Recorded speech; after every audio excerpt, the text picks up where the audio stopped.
Et au Mali, des centaines de personnes ont manifesté hier à Bamako à l'appel d'une large coalition de partis politiques maliens contre la dictature et pour dénoncer leur prochaine dissolution par les autorités militaires. La coalition exige la fin effective de la transition politico-militaire au plus tard le 31 décembre 2025 et appelle à la mise en place d'un calendrier de retour rapide à l'ordre constitutionnel. Walid Yousfi.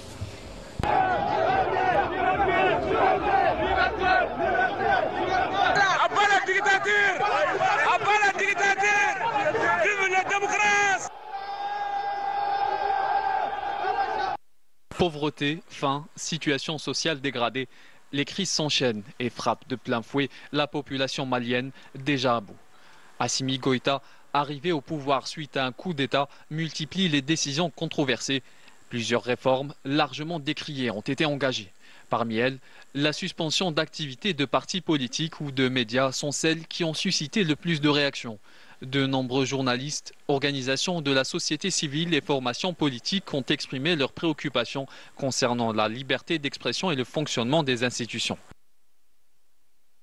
Les partis politiques vont continuer à exister, à fonctionner. Ils peuvent ne pas financer, ils peuvent ne pas aider, parce que c'est ce qui se passe depuis 5 ans, c'est fait exprès, mais ce n'est pas pour ces subsides-là qu'on va décréter la mort des partis politiques.